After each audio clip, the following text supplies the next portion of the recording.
கர்த்தருக்கு ஸ்தோத்திரம் உண்டாவதாக. ஒரு சந்தியின் 5ஆம் ஞாயிற்றுக்கிழமை ஜூடிகா 5th சண்டே இன் லென்ட் என்று அழைக்கப்படுகிறது. சாம்பல் புதன்கிழமைக்கு பிறகு வரக்கூடிய இந்த 5வது ஞாயிற்றுக்கிழமையில்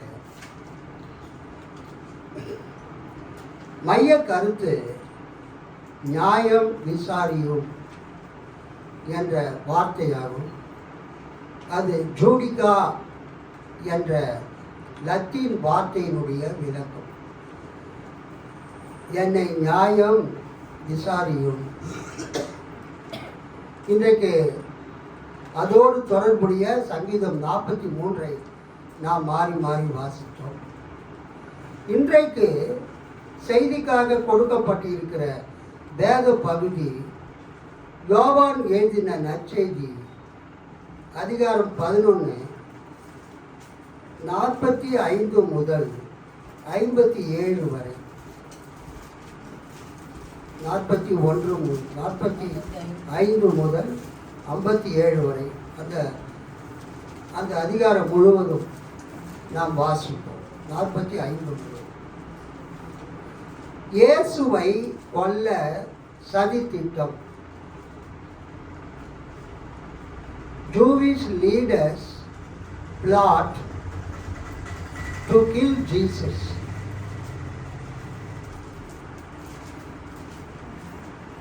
யோவான் 11:45 முதல் 57 வரை. மரியாவிடம் வந்திருந்த யூதர் பலர் இயேசு செய்ததை கண்டு அவரை நம்பினர். ஆனால் அவர்களுள் சிலர் பரிசேயரிடம் சென்று இயேசு செய்ததை தெரிவித்தனர். யோவான் தலைமை குருக்களும் பரிசேயரும் தலைமை சங்கத்தை கூட்டி, இந்த ஆள் பல அரும் அடையாளங்களை செய்து கொண்டிருக்கிறானே, என்ன செய்யலாம்? இவனை இப்படியே விட்டுவிட்டால் அனைவரும் இவரிடம் நம்பிக்கை கொள்வர். அப்பொழுது ரோமையர்கள் வந்து நம் தூய இடத்தையும் நம் இனத்தையும் அழித்து விடுவார்களே என்று பேசி கொண்டனர். கயபா என்பவர் அவர்களுள் ஒருவர். அவர் அவ்வாண்டின் தலைமை குருவாய் இருந்தார். அவர் அவர்களிடம், உங்களுக்கு ஒன்றும் தெரியவில்லை. இனம் முழுவதும் அழிந்து போவதை விட ஒரு மனிதன் மட்டும் மக்களுக்காக இறப்பது நல்லது என்பதை நீங்கள் உணரவில்லையே என்று சொன்னார். இதை அவர் தாமாக சொல்லவில்லை. அவர் அவ்வாண்டின் தலைமை குருவாய் இருந்ததால் இயேசு தம் இனத்திற்காக மட்டுமின்றி சிதறி வாழ்ந்த கடவுளின் பிள்ளைகளை ஒன்றாய் சேர்க்கும் நோக்குடன் அவர்களுக்காகவும் இறக்கப் போகிறார் என்று இறைவாக்காக சொன்னார்.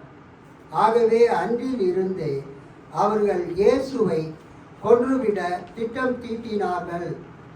அது முதல் இயேசு யூதரிடையே வெளிப்படையாக நடமாடவில்லை.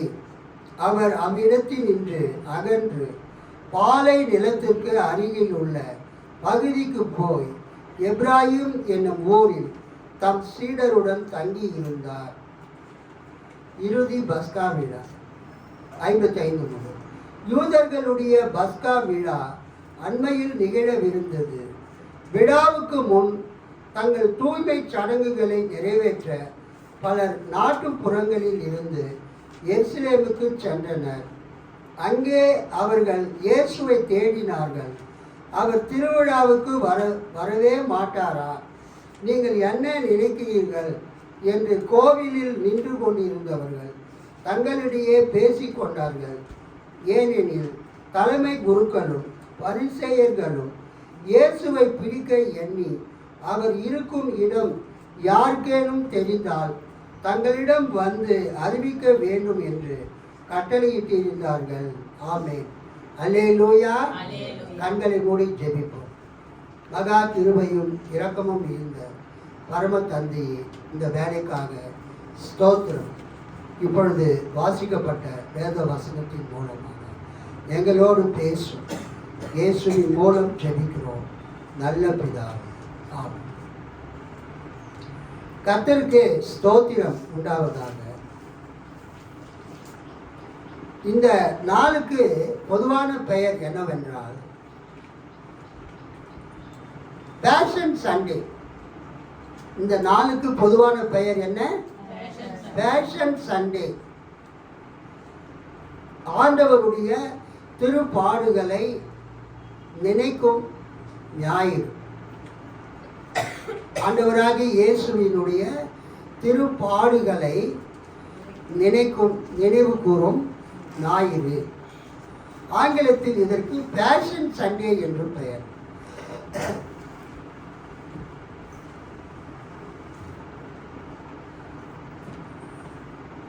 லத்தீன் மொழியில் இந்த பேஷன் சண்டேவை எப்படியாக அழைக்கிறார்கள்? ஜூடிகா சண்டே என்று அழைக்கிறார்கள். ஜூடிகா 5th சண்டே இன் லென்ட்.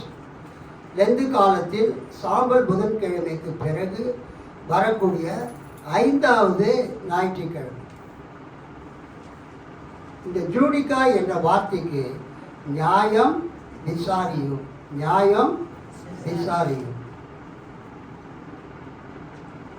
வருகிற ஞாயிற்றுக்கிழமைக்கு என்ன பெயர்? குருத்தோலை ஞாயிறு. வருகிற ஞாயிற்றுக்கிழமைக்கு குருத்தோலை ஞாயிறு, பாம் சண்டே என்று பெயர். இயேசு கிறிஸ்து கழுதையின் மீது அமர்ந்து அவருடைய சீடர்கள் மற்றவர்கள் எல்லாரும் குருத்தோலைகளை பிடித்து கொண்டு ராஜாவாக எருசலேமுக்குள் நுழைந்ததை பற்றி நினைவு கூறக்கூடிய ஒரு நாள் குருத்தோலை ஞாயிறு.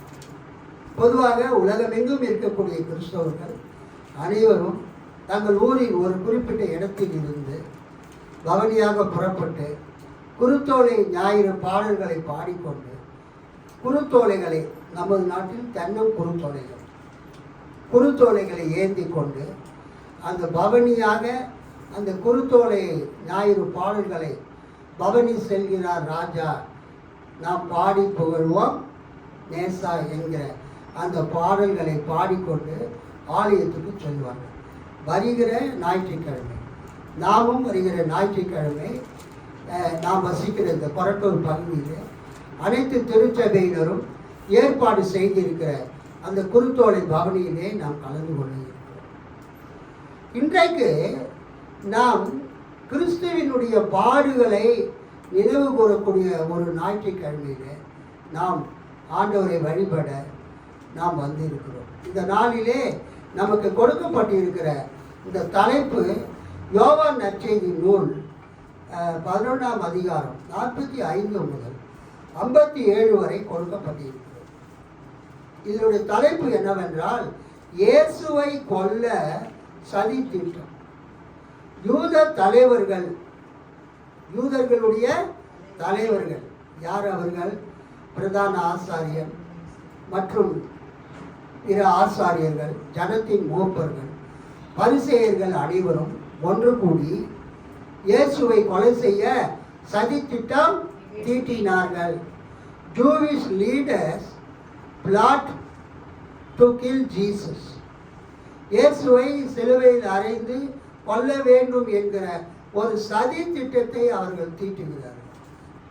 இந்த வேத பகுதியை நீங்கள் பார்த்தீங்கன்னா யோவான் 11ஆம் அதிகாரம் 11ஆம் அதிகாரத்தில் நாம் எதை பார்க்கிறோம் என்றால், இயேசு மார்த்தாள் மரியாளுடைய சகோதரர் லாசருவை அவர் மரித்த 4வது நாளிலே கல்லறையிலிருந்து உயிரோடு எழுப்பக்கூடிய ஒரு பெரிய அற்புதத்தை நாம் இந்த யோவான் 11ஆம் அதிகாரத்திலே பார்க்கிறோம். அல்லேலூயா. யோவான் நற்செய்தியிலே, யோவான் சுவிசேஷத்தில் இயேசு சிலுவையில் அறையப்படுவதற்கு முன்பதாக 7 பெரும் அரும் அடையாளங்களை அவர் செய்த அந்த நிகழ்ச்சிகள் குறிப்பிடப்பட்டிருக்கிறது. இந்த 11ஆம் அதிகாரத்தில் இயேசு அந்த மார்த்தாள் மரியாள் சகோதரிகளுடைய சகோதரர் லாசருவை அவர் மரித்த 4வது நாளிலே பெத்தானியாவிலே உயிரோடு எழுப்பின அந்த மாபெரும் அற்புதத்தை அந்த யோவான் 11ஆம் அதிகாரத்தில் முற்பகுதியிலே நாம் வாசிக்கிறோம். அல்லேலூயா, அல்லேலூயா, அல்லேலூயா. இந்த யோவான் 11ஆம் அதிகாரத்தில் மரித்த லாசருவை பெத்தானியாவில் கல்லறையில் வைக்கப்பட்ட லாசருவை 4ஆம் நாளிலே இயேசு என்ன செய்கிறார்? உயிரோடு எழுப்புகிறார். அந்த உயிரோடு எழுப்பின அந்த அற்புதம், அந்த மாபெரும் அந்த அரும் செயல் அநேக யூதர்களை இயேசுவின் பக்கமாக திருப்பிற்று. 45 பார்ப்போம். மரியாவிடம் வந்திருந்த யூதர் பலர் இயேசு செய்ததை கண்டு அவரை நம்பினர். அப்படி என்ன அர்த்தம்னா, அந்த யூதர்கள் இயேசுவை மேசியாவாக அவர்கள் நம்பினார்கள். அல்லேலூயா, கர்த்தருக்கு ஸ்தோத்திரம். மேசியாவாக நம்பினார்கள், கிறிஸ்துவாக நம்பினார்கள். ஆனால் வேறு சிலர், ஆனால் அவர்களும் சிலர் பரிசேயரிடம் சென்று இயேசு செய்ததை தெரிவித்தனர். இயேசு அந்த பெத்தானியாவில மரித்த லாசருவை 4ஆம் நாள் அவர் உயிரோடு எழுப்பின அந்த சம்பவத்தை அவர்கள் என்ன சொல்லுகிறார்கள்? அவர்கள் சொல்லுகிறார்கள் 4 நாளான அந்த மரித்து 4 நாளான லாசருவை இயேசு உயிரோடு எழுப்பினார். அதனால நிறைய பேர் இயேசுவை மேசியா என்று, யூதர்களுடைய அந்த ராஜா என்று, ரோமர்களுடைய அதிகாரத்திலிருந்து மக்களை விடுவிக்கப் போகிறவர் இயேசுதான் என்று விசுவாசித்து நிறைய பேர் இயேசுவிடத்தில் சேர்ந்திருக்கிறார்கள் என்கிற செய்தியை சிலர் பரிசேயரிடம் சொன்னார்கள். இதை கேள்விப்பட்டவங்க அவங்க என்ன பண்ணாங்க? தலைமை குருக்களும் பரிசேயரும் தலைமை சங்கத்தை கூட்டி, அதாவது சனகரிப் சங்கத்தை கூட்டி, யூதர்களுடைய அந்த உச்ச நீதிமன்றத்தை போல ஒரு சங்கம் இருந்தது இயேசுவின் காலத்தில். அந்த சங்கத்துக்கு ஆங்கிலத்தில் சனேட்ரின் என்று பெயர். அந்த சங்கத்துக்கு ஆங்கிலத்தில் என்ன பெயர்? ஆமாம், சனேட்ரின், சனேட்ரின், சான்ஹெட்ரின், சனேட்ரின், சனகரிப் சங்கம் என்று பெயர். அந்த சனகரிப் சங்கத்தில் 70 பேர் அங்கத்தினர்களாக இருப்பார்கள். அந்த ஆண்டு யார் பிரதான ஆசாரியனோ அவன் பிரதான ஆசாரியனாகி அவன் அந்த சனகரிப் சங்கத்துக்கு தலைவனாக இருப்பான். ஒரு அல்லேலூயா சொல்லாமா? ஸோ ரோமர்கள் பாலஸ்தீனத்தை ஆண்டாலும் ஏரோது ராஜா பாலஸ்தீனத்துக்கு ராஜாவாக இருந்தாலும் அல்லது தேசாதிபதியாக பொந்திய பிலாத்து இருந்தாலும் அந்த யூதர்களுடைய ஜெப ஆலயமாகிய எருசலேமில் இருக்கக்கூடிய பிரதான ஆசாரியர், மற்ற பழைய பிரதான ஆசாரியர்கள், ஜனத்தின் மூப்பர்கள், பரிசேயர்கள் ஆகியோர் என்ன செய்வார்கள்? ஒரு குழுவாக இருந்தார்கள். அதுக்கு பேர் தான் சனகரிப் சங்கம். தமிழில் சனகரிப் சங்கம், ஆங்கிலத்தில் சனேட்ரின். அதில் 70 பேர் உறுப்பினர்களாக இருப்பார்கள். 70 அங்கத்தினர்கள் இருப்பார்கள். அதில் பரிசேயர்கள், சதுசேயர்கள் பெருவாரியாக இருப்பார்கள். அந்த சங்கத்துக்கு தலைவனாக அந்த வருஷத்தினுடைய பிரதான ஆசாரியர், ஹை பிரீஸ்ட், சீஃப் பிரீஸ்ட் இருப்பார். அவர் தான் அந்த சுப்ரீம் கோர்ட் ஜட்ஜி போல, உச்ச நீதிமன்றத்தினுடைய தலைமை நீதிபதி போல அந்த சனகரிப் சங்கத்துக்கு தலைவராக அந்த வருஷத்திலே இருக்கக்கூடிய பிரதான ஆசாரியர் தலைவராக இருப்பார். மோசேயினுடைய நியாயப்பிரமாணத்தில் இருக்கக்கூடிய சில சட்ட திட்டங்களை அவர்கள் கூடி விவாதிப்பார்கள்.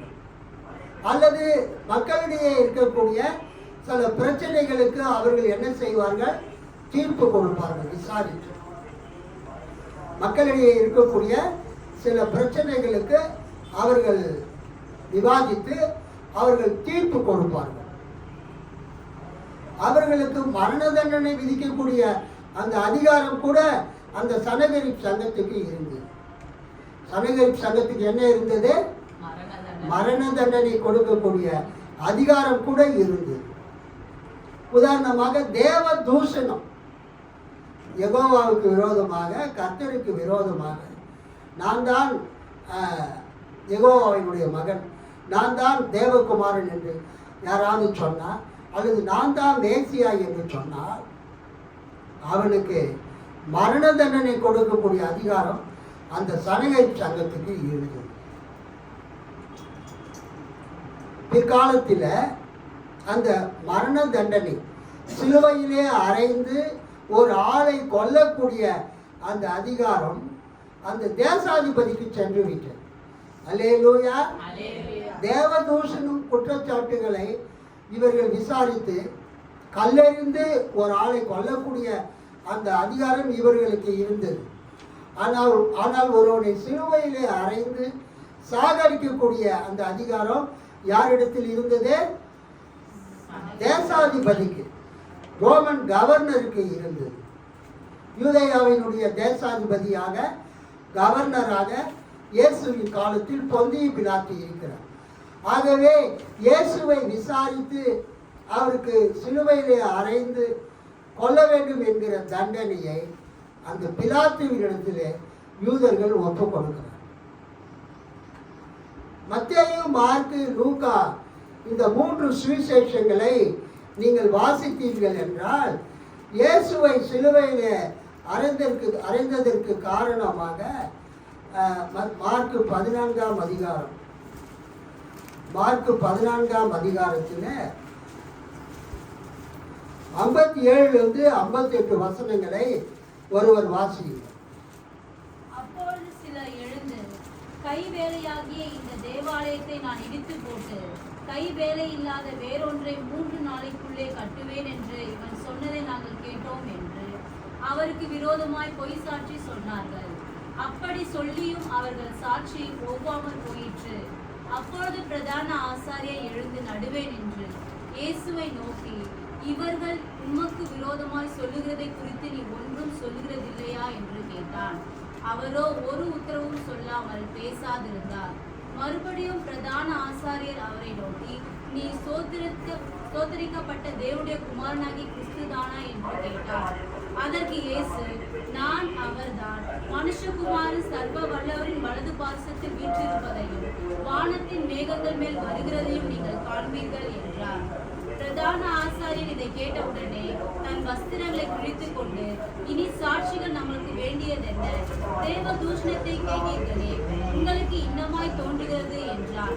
அதற்கு அவர்கள் எல்லாரும், இவர் மரணத்திற்கு பாத்திரனாய் இருக்கிறான் என்று தீர்மானம் பண்ணினார்கள். இங்க நாம் என்ன பார்க்கிறோம்? யூதர்கள் இயேசுவை கொலை செய்வதற்கு அவர்கள் காட்டின குற்றச்சாட்டு என்னவென்றால் 57 58 கையால் கட்டப்பட்ட இந்த திருக்கோவிலை இடித்து விட்டு கையால் கட்டப்படாத வேறொன்றை 3 நாளில் நான் கட்டி எழுப்புவேன் என்று இவன் சொல்ல கேட்டோம் என்று அவருக்கு எதிராக பொய் சான்று கூறினர். இயேசுவுக்கு விரோதமாக யூதர்கள் சுமத்திய குற்றச்சாட்டு என்னவென்றால், இயேசு இந்த தேவாலயத்தை இடித்துவிட்டு கைகளால் கட்டப்படாத இன்னொரு தேவாலயத்தை எத்தனை நாளில் எழுப்புவேன்? 3 நாளைக்குள்ளே எழுப்புவேன் என்று இயேசு சொன்னதாக அவர்கள் குற்றம் சுமத்துகிறார். இயேசுவை கொலை செய்வதற்கு யூதர்கள் சுமத்தின குற்றச்சாட்டு என்னவென்றால், இந்த கைகளால் கட்டப்பட்ட இந்த ஆலயத்தை இடித்து விட்டு கைகளால் கட்டப்படாத வேறொரு ஆலயத்தை எத்தனை நாள்ல கட்டி எழுப்புவேன்? 3 நாளைக்குள்ளே எழுப்புவேன் அப்படின்னு இயேசு சொன்னதாக இயேசுவின் மீது அவர்கள் குற்றம் சுமத்தினார். 2வது குற்றச்சாட்டு என்னவென்றால், இயேசு தன்னை தேவனுடைய குமாரன் என்று கூறினதாக அவர் மீது குற்றம் சுமத்துகிறார்கள். அல்லேலூயா.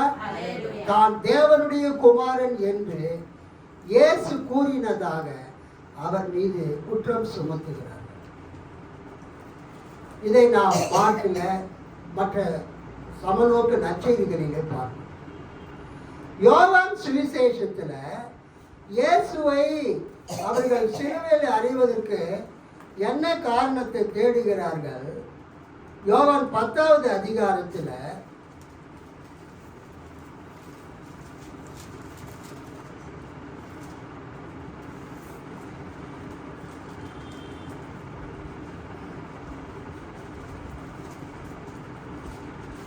முப்பத்தி 8வது வசனத்தை ஒரு படிங்க. அப்பொழுது இயேசு மறுபடியும் தமக்குள்ளே கலங்கி, யோவான் 10:38. செய்தேனேயானால் நீங்கள் என்னை விசுவாசியாதிருந்தாலும் பிதா என்னிலும் நான் அவரிலும் இருக்கிறதை நீங்கள் அறிந்து விசுவாசிக்கும்படி அந்த கிரியைகளை விசுவாசியுங்கள் என்றார். 30வது வசனம் பாருங்க. நானும் பிதாவும் ஒன்றாயிருக்கிறோம் என்றார். போதும். இயேசுவை யூதர்கள் கொலை செய்ய அவர்கள் ஏன் முயற்சி செய்தார்கள்? இயேசு தானும் பிதாவும் ஒன்றாயிருக்கிறோம் என்று கூறியதை நாம் பார்க்கிறோம். நானும் பிதாவும் ஒன்றாயிருக்கிறோம் என்றார். அப்பொழுது 31, அப்பொழுது யூதர்கள் மறுபடியும் அவர் மேல் கல் எறியும்படி கல்லுகளை எடுத்துக்கொண்டார்கள். பல இடங்களில் யூதர்கள் இயேசுவை கொலை செய்வதற்கு முயற்சி செய்தார்கள். யூத மத தலைவர்கள் இயேசுவை கொலை செய்வதற்கு பல நேரங்களிலே முயற்சி செய்தார்கள். இயேசுடைய வார்த்தைகள், இயேசு அடிக்கடி பேசும்போது சொன்னார், நான் தேவனுடைய குமாரனாக இருக்கிறேன். ஐ ஆம் த சன் ஆஃப் காட். நானும் பிதாவும் ஒன்றாக இருக்கிறோம். கடவுளும் நானும் எப்படி இருக்கிறோம்? ஒன்றாக இருக்கிறோம்.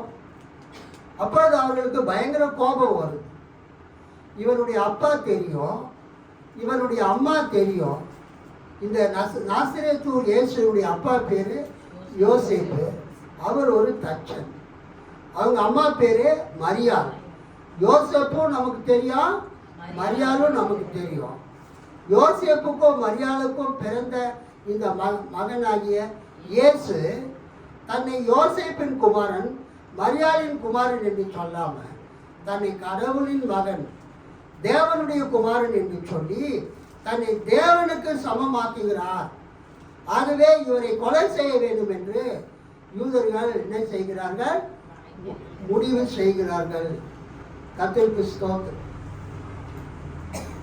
நானும் பிதாவும் ஒன்றாக இருக்கிறோம், நானும் தேவனும் ஒன்றாக இருக்கிறோம், நானும் கடவுளும் ஒன்றாக இருக்கிறோம் என்று அவர் சொன்னதினால அவங்க என்ன சொல்றாங்க? 33வது வசனம், யோவான் 10:33. யூதர்கள் அவருக்கு பிரதி உத்தரமாக, நற்கிரியை நிமித்தம் நாங்கள் உன்மேல் கல்லெறிகிறதில்லை, நீ மனுஷனாய் இருக்க உன்னை தேவன் என்று சொல்லி இவ்விதமாக தேவ தூஷணம் சொல்லுகிறபடியினால் உன்மேல் கல்லெறிகிறோம் என்றார்கள். இயேசு மனிதனாய் இருக்கிறார்.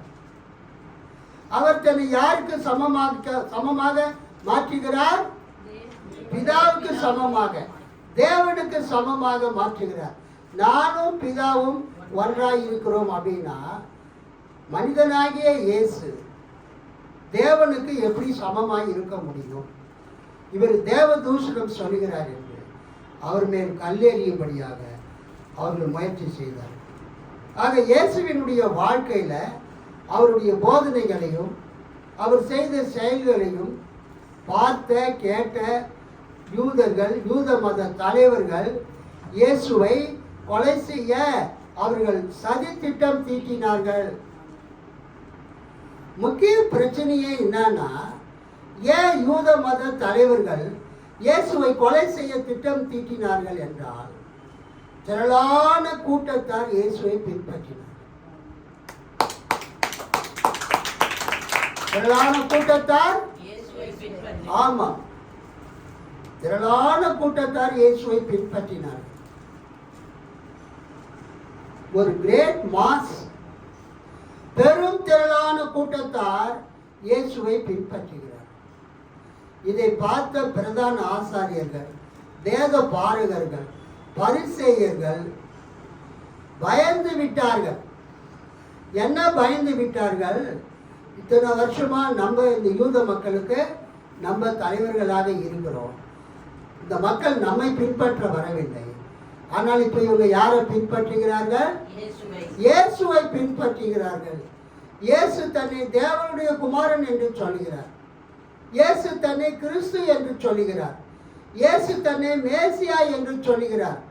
இதை கேள்விப்பட்ட அந்த ரோம பேரரசு ஒரு பெரிய இராணுவத்தை எடுத்துக்கொண்டு வந்து யூதர்களாகிய நம்மிடம் யுத்தம் செய்து நமது எருசலேம் பட்டணத்தை அழித்து, நமது எருசலேம் தேவாலயத்தை அழித்து, நமது மக்களாகிய யூத மக்களை அழித்து, நமது இனத்தையே அழித்து விடுவார்களே. இயேசுவினாலே, இயேசுவினுடைய போதனைகளும் இயேசுவினுடைய அற்புத செயல்களும் அப்படியாக இருக்கிறது. ஆகவே நாம் இதற்கு ஒரு முடிவு கட்ட வேண்டும் என்று சொல்லி அவர்கள் இயேசுவை எப்படி சாகடிக்கலாம் என்று சதித்திட்டம் தீட்டினார்கள். They plotted to kill Jesus. இயேசுவை கொன்று போடுவதற்காக அவர்கள் என்ன செய்தார்கள்? சதி திட்டம் தீட்டினார்கள். அப்ப எப்போதுமே ஒரு மீட்டிங்னு சொன்னா அங்கு தலைவர் இருப்பார், அங்கு செயலாளர் இருப்பார், அங்கு பொருளாளர் இருப்பார், மற்ற உறுப்பினர்கள் இருப்பார்கள். எல்லாரும் பேசினாலும் கடைசியா முடிவு எடுக்கும்போது யார் பேசுவாரு? தலைவர் பேசுவாரு அல்லது செயலாளர் பேசுவார். அதுபோல இந்த யூதர்களுக்கு ஒரு சங்கம் இருந்தது, தலைமை சங்கம். பிரச்சனை வந்தா அந்த பிரச்சனையை குறித்து விசாரித்து ஒரு முடிவு எடுக்கிற ஒரு சங்கம் இருந்தது. அதுக்கு பேரு தான் சனகரிப் சங்கம், ஆங்கிலத்தில் சனேட்ரின். 70 பேர் அதுல மெம்பர்ஸ் இருப்பாங்க. எத்தனை பேரு? 70 பேர். தலைவராக பிரதான ஆசாரியர் இருப்பார். இது ஆக்சுவலா மோசே காலத்தில் இருந்த ஒரு ஒரு ஒரு சபைக்கு அடையாளம். மோசே தலைவராகவும் அவருக்கு கீழே 70 மக்கள் இருந்தார்கள். அதைத்தான் இங்கு நாம் பார்க்கிறோம். மோசே காலத்தில் இருந்த ஒரு சபைக்கு அடையாளமாக யூதர்களுக்கு இந்த சனகரிப் சங்கம் இருக்கிறது. அதுக்கு பிரதான ஆசாரியனாக காய்பா என்பவர், அவர் பிரதான ஆசாரியனாக இருக்கிறார். இந்த இயேசுவை பற்றி அவங்க சதித்திட்டம் தீட்டக்கூடிய அந்த வேலையில அந்த சனகரிப் சங்கத்துக்கு யார் தலைவராக இருந்தது? காய்பா. அவர் 20 வருஷமா பிரதான ஆசாரியனாக இருக்கிறார். அல்லேலூயா. அவரோடு இணைந்து அண்ணா என்பவர் ஒரு பிரதான ஆசிரியராக இருந்தவர், அவரும் அங்கே இருக்கிறார். கர்த்தருக்கு ஸ்தோத்திரம். இந்த அண்ணா காய்பா எல்லாருமே உறவினர்கள். இந்த மாமா மருமகன் உறவு முறை. அந்த உறவினர்கள் எல்லாருமே செல்வந்தர்கள், பெரும் செல்வந்தர்கள், சதுசேயர்கள். அவங்க அந்த சனகரிப் சங்கத்தை அவர்கள் என்ன செய்கிறார்கள்? ஆட்சி புரிகிறார்கள். அல்லேலூயா. அப்ப அந்த காய்பா ஒரு வார்த்தையை சொல்றார்.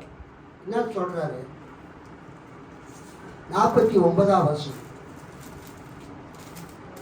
அப்பொழுது அவர்களில் ஒருவனும் அந்த வருஷத்து பிரதான ஆசாரியனுமாகிய காய்பா என்பவன் அவர்களை நோக்கி, உங்களுக்கு ஒன்றும் தெரியாது, ஜனங்கள் எல்லாரும் கெட்டு போகாதபடிக்கு ஒரே மனுஷன் ஜனங்களுக்காக மரிப்பது நமக்கு நலமாய் இருக்கும் என்று நீங்கள் சிந்தியாமல் இருக்கிறீர்கள் என்றான். இதை அவன் சுயமாய் சொல்லாமல் அந்த வருஷத்து பிரதான ஆசாரியன் ஆனபடியினாலே இயேசு யூத ஜனங்களுக்காக மரிக்க போகிறார் என்றும் அந்த ஜனங்களுக்காக மாத்திரமல்ல, சிதறி இருக்கிற தேவனுடைய பிள்ளைகளை ஒன்றாக சேர்க்கிறதற்காகவும் மரிக்கப் போகிறார் என்றும் தீர்க்க தரிசனமாய் சொன்னான். 49 திருவிவிலியம் பொது மொழிபெயர். கயபா என்பவர் அவர்களில் ஒருவர். அவர் அவ்வாண்டின் தலைமை குருவாய் இருந்தார்.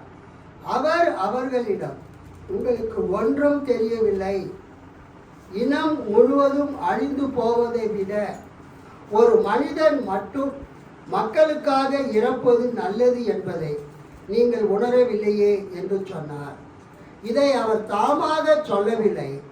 அவர் அவ்வாண்டின் தலைமை குருவாய் இருந்ததால் இயேசு தம் இனத்திற்காகவும் தம் இனத்திற்காக மட்டுமன்றி சிதறி வாழ்ந்த கடவுளின் பிள்ளைகளை ஒன்றாய் சேர்க்கும் நோக்குடன் அவர்களுக்காகவும் இறக்கப் போகிறார் என்று இறைவாக்காக சொன்னார். இங்க என்ன பார்க்கிறோம்?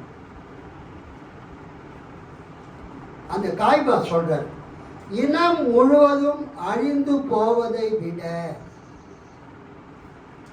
நீங்க வச்சிருக்கிற 50வது வசனத்தை படிங்க.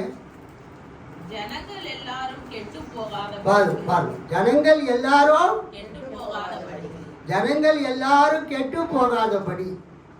அதுக்கு என்ன அர்த்தம்னா, ஜனங்கள் எல்லாரும் அழிந்து போவதை விட. கெட்டு போவதை விடனா எல்லாரும் என்னங்க? அழிந்து போவதை விட. ஜனங்கள் எல்லாரும் மரித்து போவதை விட, இனம் முழுவதும் அழிந்து போவதை விட ஒரு மனிதன் மட்டும் மக்களுக்காக இறப்பது நல்லது என்பதை நீங்கள் உணரவில்லையே என்று சொன்னார். இதை அவர் தாமாக சொல்லவில்லை. அவர் அவ்வாண்டின் தலைமை குருவாய் இருந்ததால் இயேசு தம் இனத்திற்காகவும் தம் இனத்திற்காக மட்டுமின்றி சிதறி வாழ்ந்த அந்த டயஸ்பராவில், பழைய ஏற்பாட்டுக்கும் புதிய ஏற்பாட்டுக்கும் இடையில அந்த பாலஸ்தீனத்தில் வாழ்ந்த யூதர்கள் 3 கண்டங்களிலும் சிதறி வாழ்ந்தாங்க. ஆப்பிரிக்காவில், ஆசியாவில், ஐரோப்பாவில். ஆசியாவில் அந்த பாபிலோன், பாரசீகம், பெர்சியா, இன்னைக்கு இருக்கிற ஈரான், அந்த இடத்துலலாம் பெர்சிபாலிஸ், சூசான் போன்ற இடங்களிலெல்லாம் யூதர்கள் வாழ்ந்தார்கள். பாபிலோனிலே வாழ்ந்தார்கள். அப்புறம் அசீரியாவிலே, நினிவேலே, அதை சுற்றிலும் இருக்கிற பகுதியிலே வாழ்ந்தார்கள். அப்புறம் ஐரோப்பா கண்டத்தில் இத்தாலி வரைக்கும், ரோமாபுரி வரைக்கும், அப்புறம் கொரிந்து, ஏத்தேன்ஸ், பிலிப்பு, தெசலோனிக்கா, பெரேயா, அப்புறம் ஆப்பிரிக்காவில் அலெக்சாண்ட்ரியா பட்டணம், அந்த பகுதியை எல்லாமே யூதர்கள் வாழ்ந்தார்கள். பழைய ஏற்பாட்டுக்கும் புதிய ஏற்பாட்டுக்கு இடையில யூதர்கள் உலகமெங்கும் சிதறி வாழ்ந்தார்கள். அல்லேலூயா. இன்னைக்கு எப்படி உலகம் முழுவதும் இந்தியர்கள் வாழ்கிறார்களோ, உலகம் முழுவதும் நீங்கள் அமெரிக்காவுக்கு போனாலும், ஐரோப்பாவுக்கு போனாலும், ஆப்பிரிக்காவுக்கு போனாலும், ஆஸ்திரேலியாவுக்கு போனாலும் நம்ம இந்தியாவை சேர்ந்தவங்க வாழ்ந்து கொண்டு இருக்கிறாங்க. ஃபஸ்ட்டு ஆம்ஸ்ட்ராங் நிலாவுக்கு போகும்போது அவர் நிலாவில் கால் எடுத்து வச்சார். It is a small step for me, but it is a giant leap for the mankind. எனக்கு இது ஒரு சிறிய அடிதான், எனக்கு ஒரு சிறிய காலடி வைக்கிற தூரம் தான். ஆனால் மனித குலத்துக்கு இது ஒரு மிகப்பெரிய ஒரு கால் எடுத்து வைப்பது. It's a small step for me, but it is a giant leap for the mankind. Armstrong, Neil Armstrong சொன்னார். அவர் போய் அங்கே இறங்கி அந்த அமெரிக்க கொடியை நட்ட உடனே சாயா சாப்பிட்றீங்களான்னு கேட்டார். அவர் ஒரு கேரளாக்காரு அங்கே போய் டீ கடை போட்டிருக்காரு. எங்க? நிலாவில். ஆம்ஸ்ட்ராங்கே அப்படி ஸ்டன் ஆகிட்டார். இது ஒரு விளையாட்டுக்காக சொல்லுவாங்க. கேரளாவிலிருந்து வந்த மலையாளிகள் உலகம் முழுவதும் சென்று அவங்களுக்கு வேலையே என்னது? சிம்பிள் ஒரு இன்வெஸ்ட்மெண்ட். ஒரு சின்ன வீடு வாடகைக்கு எடுத்து, கடையை வாடகைக்கு எடுத்துட்டு டீ கடை போட்டு உலகம் முழுவதும் அவங்க டீ வித்துட்டு இருக்காங்க. இன்னைக்கு நீங்கள் அமெரிக்காவெலாம் போனீங்கன்னா, அமெரிக்காவில் அதிக மக்கள் யார்? கேரளாக்காரங்க தான் அமெரிக்காவில் அதிகமாக இருக்கிறாங்க. ரெண்டாவது தெலுங்குக்காரங்க. அமெரிக்க ஜனாதிபதி, துணை ஜனாதிபதி ஜேடி வான்ஸ் இருக்கிறாரு, அவருடைய மனைவியே யாரு? ஒரு தெலுங்குக்கார அம்மா தான். அவங்க யாருங்க? தெலுங்குக்கார அம்மா, அமெரிக்க ஜனாதிபதி மனைவி ஜேடி வான்ஸ். அமெரிக்காவில் அவர் சொல்றாரு, நான் ஒரு குட்டி கேரளாவை கண்டேன், நான் ஒரு குட்டி கேரளத்தை கண்டேன். கேரளா போனீங்கன்னா அங்கே ஜனத்தொகை ரொம்ப குறைவு. இப்போ அங்கே இருந்தவங்கெல்லாம் இப்போ கல்ஃபில் தான் இருக்கிறாங்க அதிகமாக. கேரளாவில் இருந்தவங்க இப்போல்லாம் எங்கே இருக்கிறாங்க? கல்ஃபில் இருக்கிறாங்க. அதுக்கு அடுத்தது அதிகமான ஜனத்தொகை கேரளா மக்கள் ஜனத்தொகை அமெரிக்காவில் இருக்கிறாங்க. அவங்களுக்கு இணையாக இன்னும் அவங்கள விட அதிகமாக தெலுங்குக்காரங்க, ஆந்திரா தெலுங்கானா மக்கள் அமெரிக்காவில் இருக்கிறாங்க. ப்ளஸ் நம்ம தமிழ்நாட்டுக்காரங்க அங்கங்கே கொஞ்சம் இருக்கிறாங்க. So dispersion of Indian people, Indian diaspora. இங்கே எப்படி தென்னிந்திய திருச்சபை இருக்கிறதோ சர்ச் ஆஃப் சவுத் இந்தியா, அமெரிக்காவிலேயும் சர்ச் ஆஃப் சவுத் இந்தியா இருக்குது. Diaspora church of south India. இந்தியாவிலிருந்து அமெரிக்காவில் போய் குடியேறின அந்த தென்னிந்திய திருச்சபை மக்கள்னு அங்கே அமெரிக்காவில் டயசிஸ் இருக்குது. Church of south India diaspora இந்த யுனைடெட் ஸ்டேட்ஸ் அண்ட் கனடா. அதே மாதிரி கல்ஃப் கண்ட்ரிஸ், மிடில் ஈஸ்ட்லேயும் இங்கேருந்து போன அந்த தென்னிந்திய திருச்சபை மக்கள் அந்த குவைத்து, அந்த துபாய் அந்த பகுதியில் சிஎஸ்ஐ அந்த கல்ஃப் டயஸ்பரா அந்த டயசிஸ் அங்கே இருக்குது. இன்னைக்கு எப்படி இருக்குதோ அது மாதிரி அந்த காலத்தில் உலகம் முழுவதும் யூதர்கள் சிதறி இருந்தாங்க. அல்லேலூயா. ஆப்பிரிக்காவில் இருந்தாங்க, அலெக்சாண்ட்ரியா அந்த பகுதியில் இருந்தாங்க, எத்தியோப்பியாவில் இருந்தாங்க, இதில் மெசபடோமியா, ஈராக், பெர்ஷியா, பாரசீகம். எஸ்தர்லாம் அங்கே தான் இருந்தா, சூசான் அரண்மனை. எஸ்தர் வாழ்ந்ததெல்லாம் எங்குங்க? இன்னைக்கு நம்ம எஸ்தர் புஸ்தகம் இருக்க பைபிளில் அது நடந்த இடம் வந்து ஈரான் தான். ஒரு காலத்தில் ஈரான் வந்து ஒரு மிகப்பெரிய பேரரசு. அடிமைப்பட்டிருந்த அந்த இஸ்ரவேலர்களுக்கு விடுதலை கொடுத்ததே ஈரான் தான். சைரஸ் தி கிரேட். கோரேஸ் என்பவர் அடிமைப்பட்டிருந்த யூத மக்களுக்கு அவர் விடுதலை கொடுத்தார். அதன் பிறகுதான் அவங்க யூதாவுக்கு வந்து என்ன பண்ணாங்க? எருசலேமை கட்டினாங்க, மதில் சுவரை கட்டினாங்க, தேவாலயத்தை கட்டினாங்க, அங்கே அவங்க வாழ்ந்தாங்க. ஆகவே அன்னைக்கு அந்த மத்திய பழைய ஏற்பாட்டுக்கும் புதிய ஏற்பாட்டுக்கும் இடையில சிதறிப்போன யூதர்கள் உலகம் முழுவதும் இருந்தாங்க. இயேசு அவர்களை கூட்டி சேர்ப்பார் என்று இங்கே நாம் பார்க்கிறோம். அதுதான் அந்த பிரதான ஆசாரியர் சொல்லுகிறார். காய்பா என்ன சொல்றாரு? இயேசு தம் இனத்திற்காகவும் தம் இனத்திற்காக மட்டுமின்றி சிதறி வாழ்ந்த கடவுளின் பிள்ளைகளை, சிதறி வாழ்ந்த கடவுளின் பிள்ளைகளை, தட் இஸ் உலகமெங்கும் சிதறடிக்கப்பட்ட யூதர்களை ஒன்றாய் சேர்க்கும் நோக்கத்துடன் அவர்களுக்காகவோ இயேசு இறக்கப் போகிறார் என்று இறைவாக்காக தீர்க்க தரிசனமாக சொன்னார். ஸோ இன்றைக்கு இந்த ஞாயிற்றுக்கிழமைக்கு என்ன பேரு? திருப்பாடுகளின் ஞாயிறு. What is the name of this Sunday? ஆமாம், திருப்பாடுகளின் ஞாயிறு. இயேசுவினுடைய பாடுகளை நாம் நினைவு கூறக்கூடிய ஞாயிறு. அல்லேலூயா. இயேசு எதற்காக பாடுபட்டு சிலுவையிலே மாண்டார்? இயேசு எதற்காக பாடுபட்டு அடிக்கப்பட்டு சிலுவையிலே அறையப்பட்டார்? இயேசு யூதர்களுக்காக மட்டும் மறிக்கவில்லை. உலகமெங்கும் சிதறி இருந்த யூத மக்களுக்காக மட்டும் இயேசு மறிக்கவில்லை. இந்த முழு உலகத்தில் இருக்கிற அனைத்து மக்களுக்காகவும் இயேசு மரித்தார். ஒரு சத்தமா அல்லேலூயா சொல்லுங்க. அதுதான் இந்த பேஷன் சண்டேவினுடைய மெயின் தீம். பேஷன் சண்டே, இயேசுவினுடைய அந்த சிலுவை மரணத்தை நாம் நினைவு கூறக்கூடிய இயேசுவினுடைய பாடுகளை நினைவு கூறக்கூடிய இந்த ஞாயிற்றுக்கிழமையின் மைய கருத்து என்னவென்றால், இயேசு யூதர்களுக்காக மட்டும் மரிக்கவில்லை. உலகம் முழுவதும் சிதறி இருந்த அந்த டயஸ்பராவிலே இருந்த டிஸ்பர்ஸ்ட் ஜூஸுக்காக மட்டும் 3 கண்டத்திலே, ஆப்பிரிக்கா, ஆசியா, ஐரோப்பா கண்டத்திலே அந்த காலத்திலே வாழ்ந்த யூதர்களுக்காக மட்டும் இயேசு மரிக்கவில்லை. இந்த முழு உலகத்திற்காகவும் இயேசு மரித்தார். 1 யோவான் 2வது அதிகாரம், 1 யோவான் 2வது அதிகாரம், எல்லாம் எடுத்துக்கணும். 1 யோவான் 2வது அதிகாரம் 2வது வசனம் படிங்க.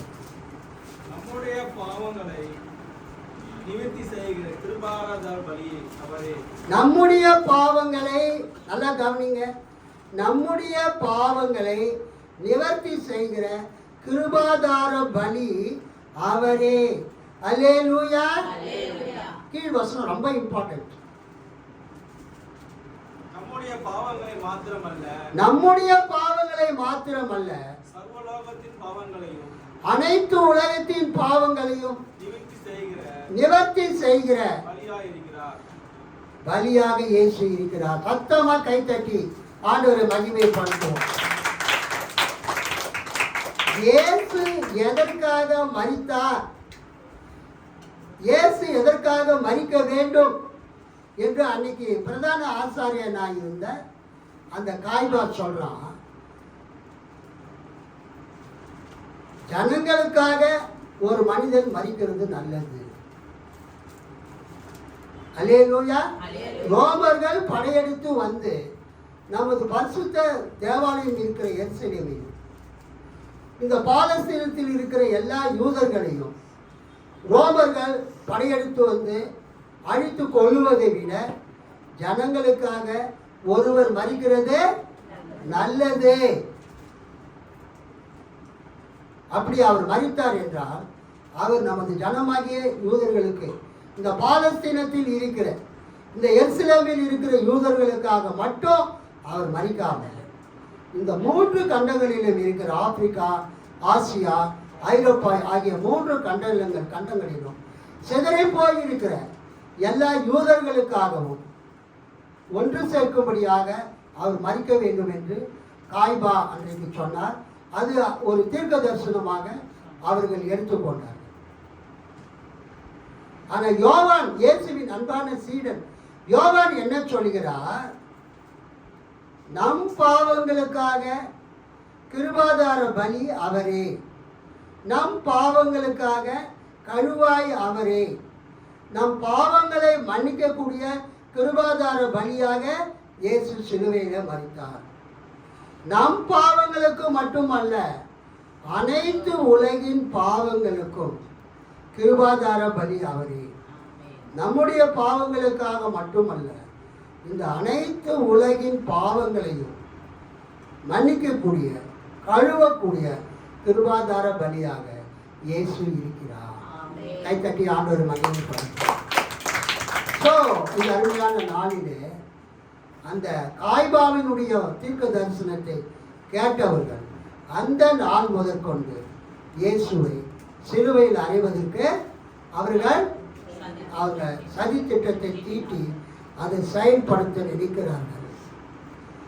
தம் இனத்திற்காக மட்டுமன்றி சிதறி வாழ்ந்த கடவுளின் பிள்ளைகளை ஒன்றாய் சேர்க்கும் நோக்குடன் அவர்களுக்காகவும் இறங்கப் போகிறார் என்று இறைவாக்காக சொன்னார். ஆகவே அன்றிலிருந்து அவர்கள் இயேசுவை கொன்றுவிட திட்டம் தீட்டினார்கள். அது முதல் இயேசு யூதரிடையே வெளிப்படையாக நடமாடவில்லை. அவர் அவ்விடத்தில் நின்று அகன்று பாலை நிலத்திற்கு அருகில் உள்ள பகுதிக்கு போய் எப்ராஹிம் எருசலேமிலிருந்து ஒரு 25 கிலோமீட்டருக்கு தூரத்தில் இருக்கக்கூடிய பெத்தேலுக்கு வடகிழக்காய் இருக்கக்கூடிய எப்ராஹிம் என்னும் ஊரில் தம் சீடருடன் தங்கியிருந்தார். அல்லேலூயா. அப்பொழுது ஒரு பண்டிகை வருகிறது, பஸ்கா பண்டிகை. யோவான்ல பார்த்தீங்கன்னா முதல் பஸ்கா, 2ஆம் பஸ்கா, இது 3ஆம் பஸ்கா. யோவான் சுவிசேஷத்தில் எத்தனை பஸ்கா பண்டிகை வரும்? 3 பஸ்கா பண்டிகை வரும். 3 தீபாவளின்னா என்ன அர்த்தம்? 3 வருஷம். என்னம்மா? 3 தீபாவளின்னா 3 வருஷம். வருஷத்துக்கு ஒரு தடவை தான் தீபாவளி வரும். அதே மாதிரி யோவான் நற்செய்தி நூலில் யோவான் 3 பஸ்கா பண்டிகைக்கு இயேசு செல்வதை பற்றி எழுதியிருக்கிறார். அப்போ இயேசுவின் ஊழியம் 3 வருடங்கள், 3.5 வருடங்கள் என்பதை நாம் எதை வைத்து கணக்கிடுகிறோம்? இந்த 3 பஸ்காவை வைத்துத்தான் கணக்கிடுகிறோம்.